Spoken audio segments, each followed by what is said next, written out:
26 வரலாறு படைக்க இருக்கிற மாபெரும் இணைப்பு பொதுக்கூட்டத்தினுடைய கலந்து கொண்டு விழா பேருரையாற்ற வருகை தந்து கொண்டிருக்கிற நம்முடைய நவரச நாயகன், விவசாயத்தை பேணி காக்கின்ற ஒப்புயர்வுற்ற தலைவன், பாட்டாளி மக்கள் கட்சியினுடைய தலைவர் அண்ணன் அன்புமணி ராமதாஸ் உட்பட அனைத்து நிலை பொறுப்பாளர்களுக்கும் தமிழ்நாடு உழவர் பேர் இயக்கத்தின் சார்பாக நன்றியையும் வணக்கத்தை தெரிவித்துக் கொள்கிறேன். இந்த மாவட்டத்திலே வேளாண்மை துறை அமைச்சர் இருக்கிறார். இங்கு முன்னால் பேசியவர்கள் எல்லாம் சொன்னார்கள், வேளாண்மை துறை சம்பந்தமாக தெரியாத ஒரு அமைச்சரை இந்த நாட்டில் தமிழ்நாட்டினுடைய ஒரு வேளாண்மை துறை அமைச்சராக போட்டிருக்கிறார்கள் என்றால் அது கேலிக்கூத்தாக இருக்கிறது. நஞ்சையும் பொஞ்சையும் கொஞ்சி விளையாடுகிற தஞ்சை, திருவாரூர், மயிலாடுதுறை, கடலூர் போன்ற மாவட்டங்கள் எல்லாம் இன்றைக்கு காவிரியிடம் கெஞ்சுகிற மாவட்டமாக மாறிக்கொண்டிருக்கிறது. விவசாயம் பொய்த்துக் கொண்டிருக்கிறது. தமிழகத்திலே விவசாயத்தை மேம்படுத்துகிற அரசாக இந்த அரசாங்கம் கிடையாது. நம்முடைய முதுகெலும்பு தொழில், ஜீவாதார தொழில் விவசாயம், உண்ணுகின்ற உணவை கொடுக்கக்கூடிய தொழில் விவசாயம். இந்த விவசாயம் இன்றைக்கு கேலிக்கூத்தாக மாறிக்கொண்டிருக்கிறது. மாறாக இன்றைக்கு எங்கு நோக்கினாலும் சந்து பந்து மூளை முடுக்குகள் எல்லாம் மாநகரங்களிலிருந்து உக்கிராமங்கள் வரை சாராய கடைகளைத்தான் இந்த திராவிட அரசு திறந்து வைத்திருக்கிறது. ஆனால் நேரடி நெல் கொள்முதல் நிலையங்களை ஆங்காங்கே ஏதோ அள்ளி தெளித்தார் போல் எண்ணிக்கை குறைவாக துவக்கி வைத்திருக்கிறார்கள். சம்பா, குருவை, தாளடி போன்ற சீசனிலே நேரடி நெல் கொள்முதல் நிலையங்களை திறந்து வைத்து ஒரு கேட்பாரற்ற நிலையில இருந்து கொண்டிருக்கிறது. ஆனால் டாஸ்மாக் மதுபான கடைகளுக்கு கிரில் கேட் அமைத்து, காவல்துறை அமைத்து பாதுகாப்பாக அந்த சாராய பாட்டில்களை இந்த அரசாங்கம் பாதுகாக்கிறது. ஆனால் நெல்லை கொள்முதல் செய்யக்கூடிய அந்த நேரடி நெல் கொள்முதல் நிலையங்களில் உண்ணுகின்ற உணவான அந்த நெல்லானது கேட்பாரற்று கிடக்கிறது. விவசாயிகள் மழையிலும் வெயிலிலும் பனியிலும் நெல் மூட்டையை அடுக்கிவிட்டு அந்த நெல் மூட்டை மேலே படுத்துக் கொண்டு உறங்கிக் கொண்டிருக்கிறான். இந்த ஒரு நிலைமை இந்த ஆட்சி நிலத்தில் இருந்து கொண்டிருக்கிறது. ஆகவேதான் வேளாண்மைக்கு முக்கியத்துவம் கொடுக்காமல் இந்த அரசாங்கம் கொஞ்சம் கொஞ்சமாக இந்த விவசாயத்தை அழித்துக் கொண்டிருக்கிறது. நெய்வேலியிலே NLC என்ற பெயரால் பல ஆயிரக்கணக்கான ஏக்கர் விளைநிலங்களை எங்கு நோக்கினாலும் நெல், கரும்பு, வாழை, மஞ்சள் கிழங்கு வகைகள் போன்ற அந்த விளைநிலங்களை எல்லாம் இந்த அரசாங்கம் அழித்து NLC நிர்வாகத்துக்கு தாரை வார்த்து கொடுத்துக் கொண்டிருக்கிறது.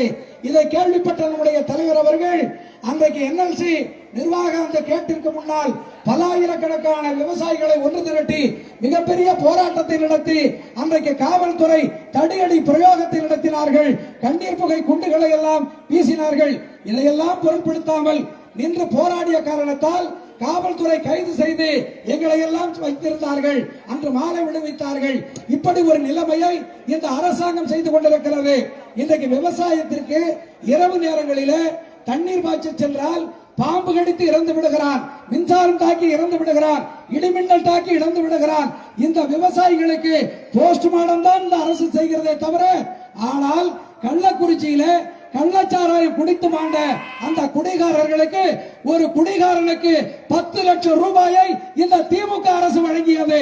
உண்ணுகின்ற உணவை விளைவிக்கக்கூடிய இந்த விவசாயிகள் மாண்டு போனால் அவர்களை போஸ்ட்மார்டம் தான் செய்கிறார்களே தவிர அந்த விவசாயிகளை ஏளனமாக எண்ணி பார்த்துக் கொண்டிருக்கிறார்கள். ஆகவேதான் பாட்டாளி மக்கள் கட்சியினுடைய தலைவர் அண்ணன் அன்புமணி ராமதாஸ் அவர்கள் அழிந்து கொண்டிருக்கிற இந்த விவசாயத்தை மேம்படுத்த வேண்டும் என்று எங்கு நோக்கிலும் போராடி கொண்டிருக்கிறார். காவிரியை காப்பாற்ற, பாலாரை காப்பாற்ற, எல்லா நதிகளை காப்பாற்ற, நீர்நிலைகளை காப்பாற்ற, விவசாயத்தை மேம்படுத்துவதற்காக இன்றைக்கு தொடர்ந்து போராடி கொண்டிருக்கிறார். நாடாளுமன்றத்திலே இன்னைக்கு தமிழகத்திலே 39 பாண்டி உட்பட 40 நாடாளுமன்ற உறுப்பினர்கள் இன்றைக்கு இருக்கிறார்கள்.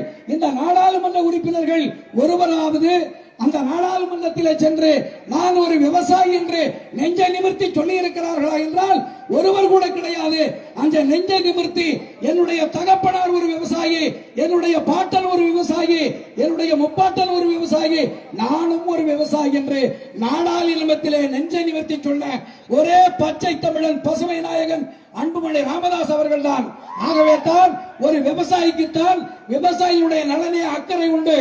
ஏழைக்குத்தான் ஏழையினுடைய நிலைமை தெரியும், பணக்காரனுக்கு ஏழையினுடைய நிலைமை தெரியாது. ஆகவேதான் விவசாயம் மேம்பட வேண்டும் என்றால், விவசாயம் தழைக்க வேண்டும் என்றால் ஒரு விவசாயி இந்த நாட்டினுடைய முதலமைச்சராக வர வேண்டும்.